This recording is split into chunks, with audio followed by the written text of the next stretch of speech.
Welcome to Sexual Freedom Days. I'm sorry that you missed Sexual Repression Days. That was last week. That was otherwise known as the Value Voters Summit. I go to those things usually.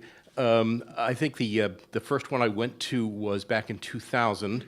It was called the National Pro-Family Conference on Pornography, Sexually Oriented Businesses, and Material Harmful to Children.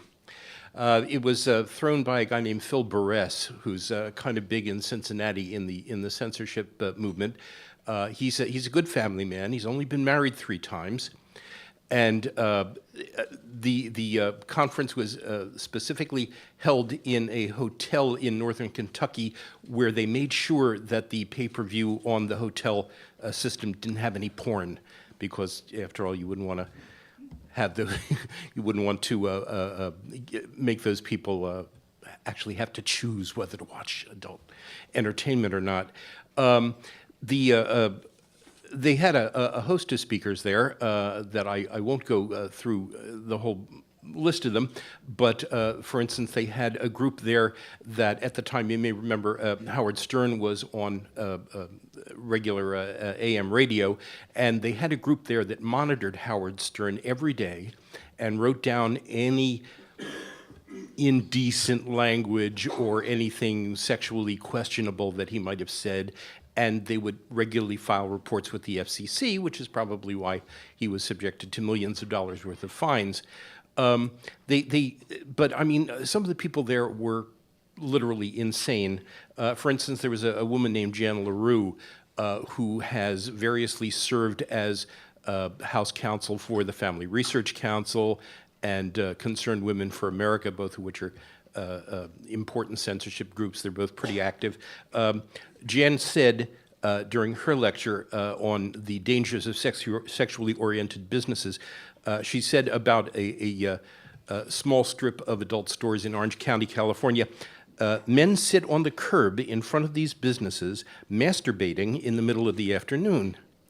Now, you have to be insane to think that that actually happens, but they said it, and the people at the conference nary a word. Anyway, I've also attended a conservative political action conference that happens every year. I went to the Victims of Pornography Summit that they actually held in the Rayburn office building right over here.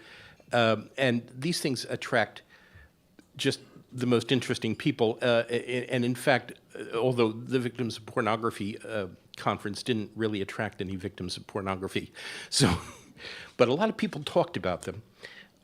Let's see. Anyway, there was, and at the Victims of Pornography conference, there was a fellow named Daniel Weiss, who works for Focus on the Family, another major censorship group, who told the attendees there that children as young as 8 years old were committing sexual assaults on their classmates. Well, I mean, these people believe these things, so they are legitimately nuts.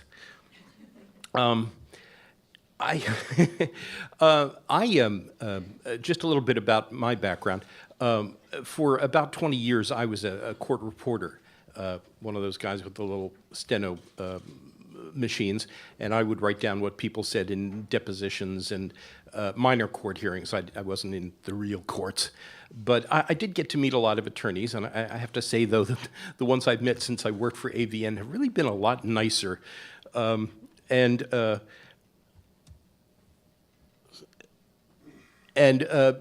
I can sort of speak their language, which is what allows me to write about what they do in AVN, and it also taught me to read legal documents. A lot of people seem to be afraid of legal documents, but you know, it's really just a matter of reading it, and if you don't understand a word, look it up or ask somebody.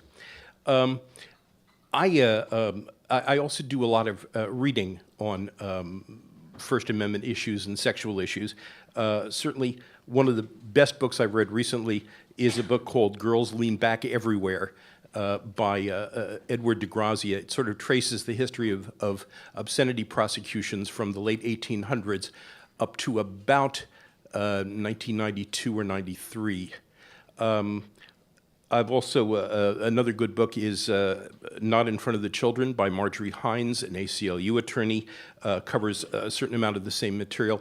The book I'm in the middle of right now is by a fellow named George Lakoff, who's a linguist at one of the University of California branches, I'm not sure which one, and it's called Moral Politics.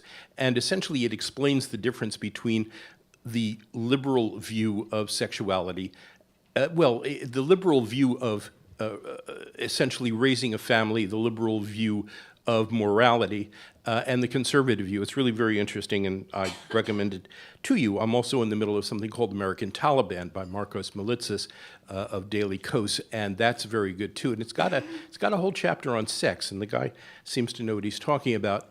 I think what a lot of people don't understand is that under the Constitution, most of the laws dealing with sex should be null and void, for the simple reason that we've got something called the Ninth Amendment. And what that says is, the enumeration in the Constitution of certain rights shall not be construed to deny or disparage others retained by the people. I mean, that's a great amendment. Think about that. It means that the Constitution doesn't say you can't do it, you can do it. I mean, you know, within reason, you know, not stuff that harms anybody, which of course is why all the anti-pornography types keep talking about harm. It harms the children, it harms marriages. One of the speakers at,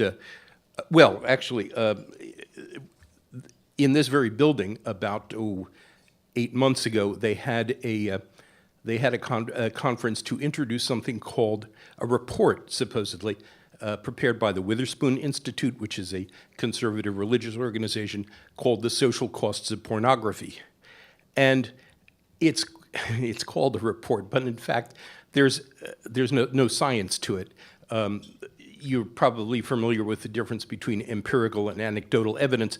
This is entirely anecdotal.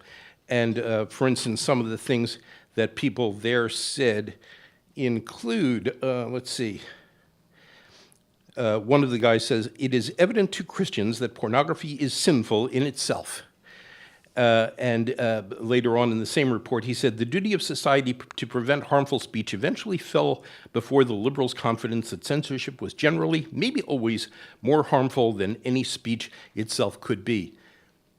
We've yet to see this harm. I mean, they keep talking about it, but the fact of the matter is, most adults look at adult material and don't have any problem with it. They kind of like it. We don't want our performers to have to wear goggles. It really decreases the fantasy.